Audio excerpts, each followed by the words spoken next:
you. Thank you. Please, have a seat. I learned from the best, man. You learned from the master. Oh, man. Yeah. What a day. What a day. It's beautiful. Yeah. Incredible energy in the studio tonight. Yes. Unbelievable. Incredible. It's different. It's special. You There's could something tell happening. backstage. You could tell backstage watching when I was working that crowd up front. You could tell I was playing with amazing forces. It's a phenomenon. It's a phenomenon. That's the only way to put it. But you know what I've noticed, and I've been watching this for a while, Conan, it's interesting because, I mean, what you do is incredible. I mean, your energy is amazing. Well, thank you. Truly.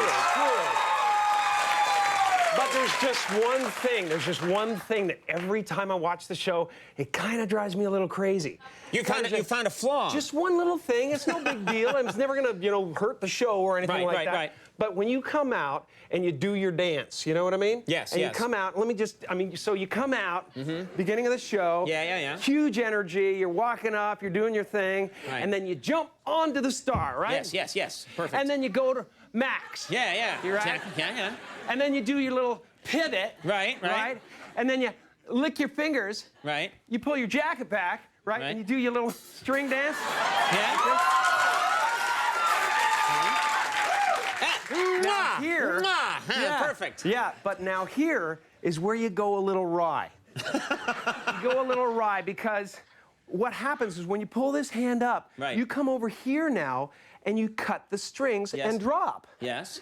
But anybody who knows anything about physics would know that the string comes from the top. So you have to cut the string from the top and then drop. Otherwise, you're tied to the floor, you're cutting something and going up like this and releasing it.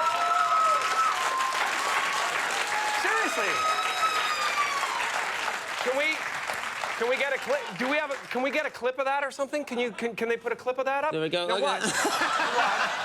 Now you're going for the string and it's underneath. Now wait a minute.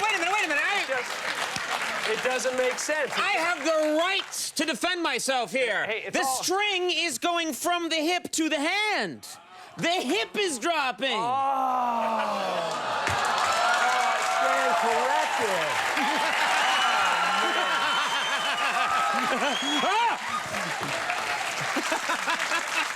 I stand corrected. Oh, I'm so glad you told me. I've been so confused. Well, I hope it's clear to everyone. I think we've just cleared up. Did you guys get that? Yeah, see now. Oh, man, I'm the only stupid man in America. That's fantastic. It's very complicated. That's not like me to miss something These like that. forces we're toying with are just... I was going to offer you some classes because I teach a lot of physical comedy. I teach physical comedy. I was going to say, no, you won't even have to go through the levels, you know? You can just but you're the master now. Oh, thank you. But I want to talk about you. No one wants to talk about me. Really? I've asked. No one wants to. Okay. Let's talk about you. This is a big movie you're out promoting. Well, there's water spilt all over the place. Yes, when you... Oh!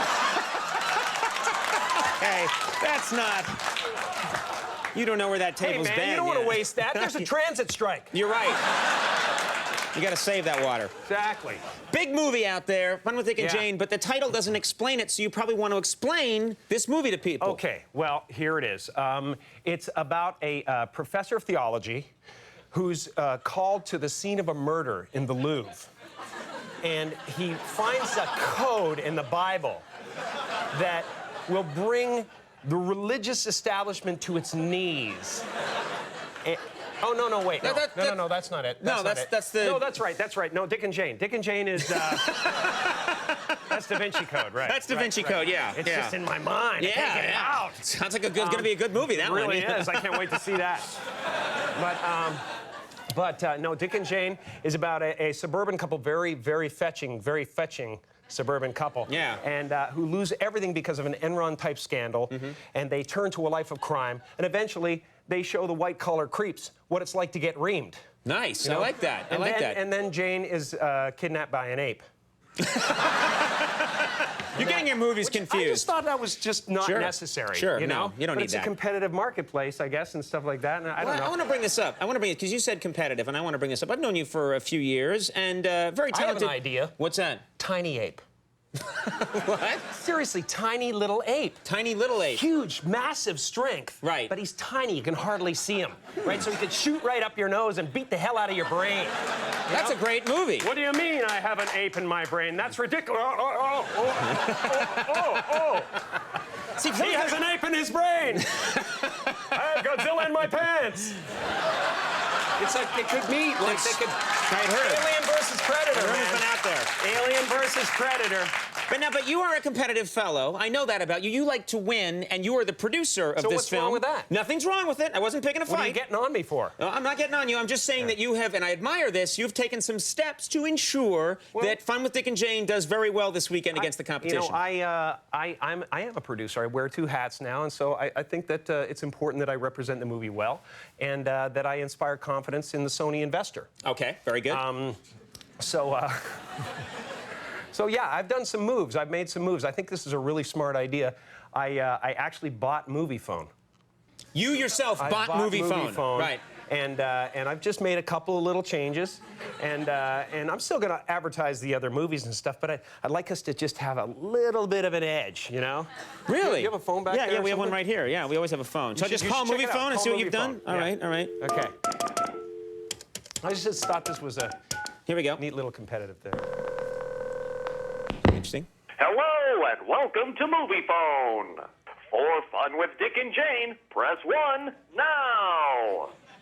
For King Kong, suck eggs now. For Cheaper by the Dozen 2, go yourself now. Terrible. That's just a terrible thing to do. That little extra edge that you need in the marketplace. You know what I mean? I imagine you'll do very well. People won't know it. They won't be able to tell. But you know, okay, let's talk about this. You're very, you want to win, but Kong is out there. The movie Kong. It's been on your mind. You've referenced it a few times. Bong, schmong, long. That's a very good point you made. That's my argument. That's my argument. God, you're good. Kong, schlongy, gong, gong. You know? But what do you do about Kong? I'm not worried about it, man. How could you not be worried about it? You know, I've been saying this all over town, and I'm not afraid to say it again. Kong is going down. The ape will fall. Tomorrow, December 21st, the ape will fall. History will be made. Blood will be shed. Prisoners will not be protected by the Geneva Convention. Be there.